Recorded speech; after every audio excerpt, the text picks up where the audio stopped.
বৈষম্য বিরোধী ছাত্র আন্দোলনে ছাত্র জনতাকে গুলি করে হত্যার অভিযোগে সাবেক প্রধানমন্ত্রী শেখ হাসিনা সহ জড়িতদের বিচার দাবিতে বিভিন্ন জেলায় অবস্থান কর্মসূচি পালন করেছে বিএনপি। বরিশালে 2 দিন ব্যাপী অবস্থান কর্মসূচি শুরু করেছে জেলা ও মহানগর বিএনপির নেতাকর্মীরা। সকালে নগরের সদর রোডে বিএনপির দলীয় কার্যালয় ও অশ্বিনী কুমার হলের সামনে অবস্থান কর্মসূচি পালন করেন তারা। প্রিয় নম্বর সেট করে বিকাশে সেন্ড মানি করুন ফ্রি। একই দাবিতে টাঙ্গাইল শহরের পৌর উদ্যানে অবস্থান নিয়েছেন নেতাকর্মীরা। তারা বলেন, হত্যাকারীদের কঠোর শাস্তির আওতায় আনতে হবে।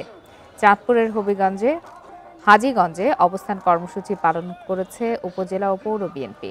পিরোজপুরে দলীয় কার্যালয় থেকে বিক্ষোভ মিছিল বের করে বিভিন্ন সড়ক ঘুরে পোস্ট অফিস সড়কে গিয়ে শেষ হয়। এছাড়া খুলনা, নড়াইল, চাঁপাইনবাবগঞ্জ, ফেনী, শরীয়তপুর, গোপালগঞ্জ, নরসিংদী, ময়মনসিংহ ও ফরিদপুরে একই কর্মসূচি পালন করেছে বিএনপি ও সহযোগী সংগঠনের নেতাকর্মীরা।